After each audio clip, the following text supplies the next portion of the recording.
নগরে ফের নিম্নচাপের ভ্রুকুটি। সকাল থেকে শহরে ভারী বৃষ্টি, কলকাতার একাধিক রাস্তা জলমগ্ন এবং এই পরিস্থিতিতে নাজেহাল হতে হচ্ছে সাধারণ মানুষকে।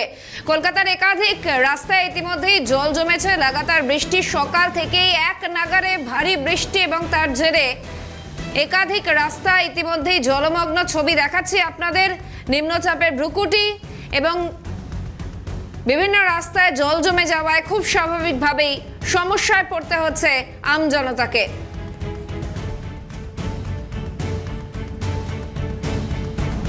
আর এই মুহূর্তে সরাসরি সঙ্গে রয়েছেন এয়ারপোর্ট 1 নম্বর থেকে প্রতিনিধি রেশমি দাস। রেশমি, ঠিক কি পরিস্থিতি এখন তুমি যেখানে রয়েছো সেই জায়গার?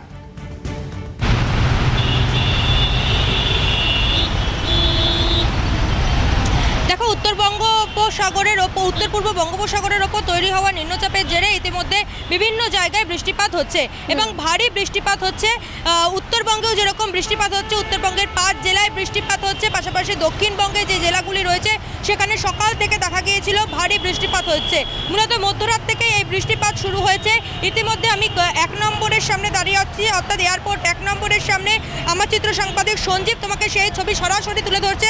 তুমি দেখতে পাচ্ছ এখানে যে জল জমেছে, অর্থাৎ প্রবল বৃষ্টিপাতের জেরে এখানে জল জমে গিয়েছে। ফলত যে সকল যানবাহনগুলি এখান দিয়ে চলাচল করছে তাদের যথেষ্ট বেগ পেতে হচ্ছে। গুরুত্বপূর্ণ এই রাস্তা, মূলত এই রাস্তা এয়ারপোর্ট থেকে মূলত হলদিরামগামী এবং এয়ারপোর্ট থেকে বিধাননগরগামী হলো এই রাস্তা। অর্থাৎ এয়ারপোর্ট থেকে যে গাড়িগুলি বের হয় মূলত এই রাস্তা ধরেই তারা শহর কলকাতার দিকে যায়। ফলত এই গুরুত্বপূর্ণ রাস্তায় জল জমায় ব্যস্ততম দিনে বেগ পেতে হচ্ছে আমজনতার। পাশাপাশি যারা স্কুলে যাচ্ছে, পড়ুয়ারা রয়েছে, অফিস যাত্রীরা রয়েছে, তাদেরও যথেষ্ট বেগ পেতে হচ্ছে অফিস এবং স্কুলে যাওয়ার ক্ষেত্রে।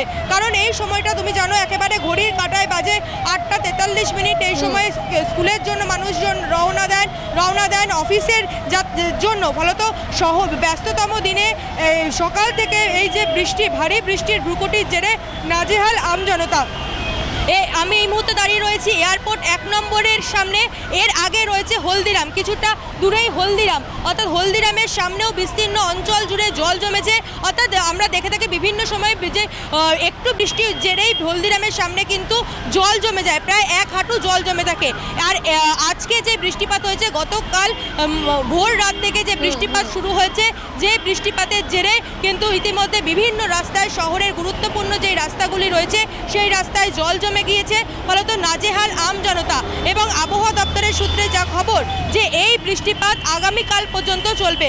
অর্থাৎ নাগারে বৃষ্টিপাত হবে, যার জেরে বিভিন্ন অঞ্চল শহরের সেখানে কিন্তু জলমগ্ন হওয়ার সম্ভাবনা রয়েছে।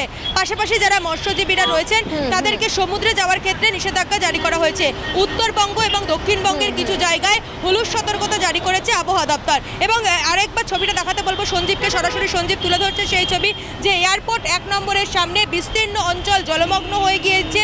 ফলত যে সকল গাড়িগুলি রয়েছে, অর্থাৎ 4 চাকার যানবাহন রয়েছে, 2 চাকার যানবাহন, বাইক রয়েছে, সুতরাং যেই বাইক রয়েছে সেক্ষেত্রে কিন্তু তাদেরও কিন্তু এই রাস্তাতে চলাচল করতে যথেষ্ট বেগ পেতে হচ্ছে। কারণ এখান দিয়ে যখন গাড়ি যাচ্ছে, বড় বড় যেই যানবাহনগুলি যাচ্ছে, তার ফলে স্রোতের সৃষ্টি হচ্ছে। ফলত ছোট গাড়ি যেগুলি, অর্থাৎ 2 চাকার যেই যানবাহনগুলি, সেই সকল যানবাহনগুলি চলাচলের ক্ষেত্রে বেগ পেতে হচ্ছে। দেখা যাচ্ছে 2 চাকার যেই যানবাহনগুলি রয়েছে সেগুলি টালমাটাল অবস্থা হয়ে যাচ্ছে।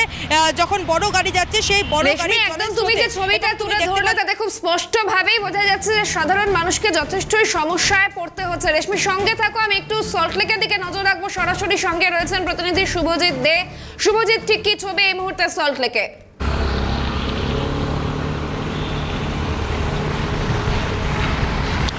দেখো সোহানা, তোমাকে জানিয়ে রাখি যে একদিকে উত্তর কলকাতা, মধ্য কলকাতা সহ বিভিন্ন এলাকায় এই মুহূর্তে জলমগ্ন পরিস্থিতি। বেশ কিছু রাস্তা যেখানে জল জমেছে। এই মুহূর্তে আমরা বিধাননগরে রয়েছি। বিধাননগরের সিডি ব্লকের ছবিটা তোমাকে একটু তুলে ধরার চেষ্টা করবো। আমার চিত্র সাংবাদিক গোপাল সেন তোমাকে ছবিটি তুলে ধরছে। এই রাস্তা সরাসরি একেবারে ভিআইপি রোড থেকে প্রবেশের পথ, অর্থাৎ সল্টলেকে বা বিধাননগরে প্রবেশের পথ বলা চলে। এর মধ্যে তুমি দেখতেই পাচ্ছ সেই রাস্তা কার্যত জলমগ্ন। এবং শুধু বিধাননগরের সেক্টর 1, সেক্টর 2 নয়, একই সঙ্গে সেক্টর 5 এর বিভিন্ন রাস্তা সেখানে কিন্তু জলমগ্ন পরিস্থিতি। গতকাল রাত থেকে লাগাতার বৃষ্টি এবং সেই বৃষ্টির জেরে শহর কলকাতা সহ উত্তর 24 পরগনা এবং দক্ষিণ 24 পরগনায় যে ভারী বৃষ্টিপাত হয়েছে, সেই ভারী বৃষ্টিপাতের জেরেই বিভিন্ন রাস্তায় এই মুহূর্তে জলমগ্ন পরিস্থিতি, যার জেরে একদিকে যেরকম স্লো ট্রাফিক, যেটা পুলিশের তরফ থেকে বলা হচ্ছে যে স্লো ট্রাফিক চলছে বিভিন্ন রাস্তায় জলমগ্ন পরিস্থিতির কারণে। এই মুহূর্তে সেক্টর 2-তে আমরা রয়েছি, সেখানে একদিকে যেরকম জলমগ্ন পরিস্থিতি, একই সঙ্গে এই ছবি কিন্তু বিধাননগরের বিভিন্ন রাস্তায় ধরা পড়ছে। এই মুহূর্তে সেক্টর 5-এর বিভিন্ন রাস্তা একেবারে মানুষ এই সময় একেবারে ঘড়ির কাঁটা বলছে 8টা 45 বাজতে যায়, সেই জায়গা থেকে দাঁড়িয়ে একেবারে অফিস টাইম শুরু হয়ে গিয়েছে। সেক্ষেত্রে কিছুটা বেগ পেতে হবে সাধারণ মানুষকে, তার কারণ বিভিন্ন রাস্তা জলমগ্ন পরিস্থিতি, যে কারণে একেবারে স্লো ট্রাফিক এবং শুধু তাই নয়, রাস্তার বেহাল দশার কারণেও কিন্তু কিছুটা ট্রাফিক বা গাড়ি চলাচলে অসুবিধা হচ্ছে। বেশ কিছু রাস্তায় বিধাননগরে ইতিমধ্যে জল জমেছে এবং উত্তর কলকাতা বা মধ্য কলকাতার দিকে নজর রাখলেও কিন্তু দেখা যাবে বেশ কিছু রাস্তায় এই মুহূর্তে জলমগ্ন পরিস্থিতি, যে কারণে ট্রাফিক চলাচল সেক্ষেত্রেও কিন্তু কিছুটা হলেও স্বাভাবিকের তুলনায় ধীর গতিতে কিন্তু ট্রাফিক চলাচল করছে এই মুহূর্তে। শানা, শুভজিৎ সঙ্গে থাকো এবং যে ছবি দেখাচ্ছে, একদিকে সল্টলেকের ছবি এবং অন্যদিকে এয়ারপোর্ট 1 নম্বর, সেখানেও রীতিমতো ব্যস্ততম দিনে যথেষ্টই সমস্যায় পড়তে হচ্ছে সাধারণ মানুষকে। আমি আরও একবার রেশমির কাছে যাব। রেশমি, তুমি যেমনটা বলছিলে ব্যস্ততম দিন এবং এই মুহূর্তে ঘড়ির কাঁটা ধীরে ধীরে 9টার দিকে এগোচ্ছে, খুব স্বাভাবিকভাবেই সমস্যায় পড়তে হচ্ছে সাধারণ মানুষকে।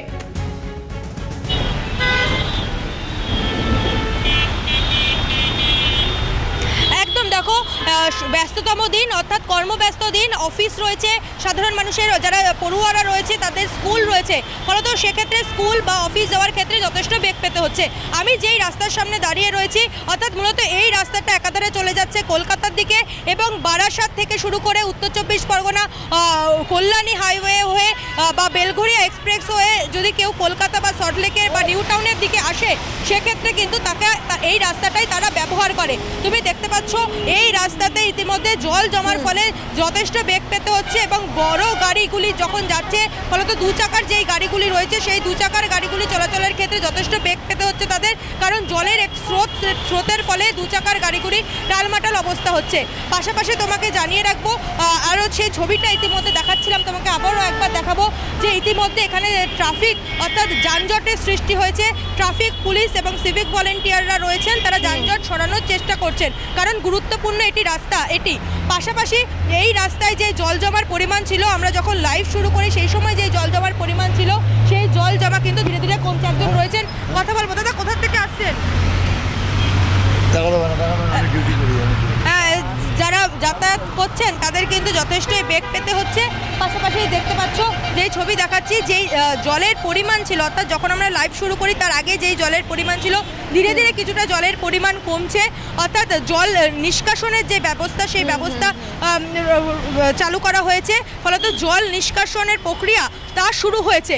কিন্তু আবার সে বৃষ্টি নামছে, আবার বৃষ্টি নামার ফলে আবার এই যে এলাকায় জল জমার সম্ভাবনা তৈরি হচ্ছে এবং তুমি দেখতে পাচ্ছ ফের বৃষ্টি নামছে, ফলত আর ফের জল জমার সম্ভাবনা আবারও তৈরি হচ্ছে হলদিরাম এবং এয়ারপোর্ট 1 নম্বর যে চত্বর রয়েছে সেই চত্বর জুড়ে।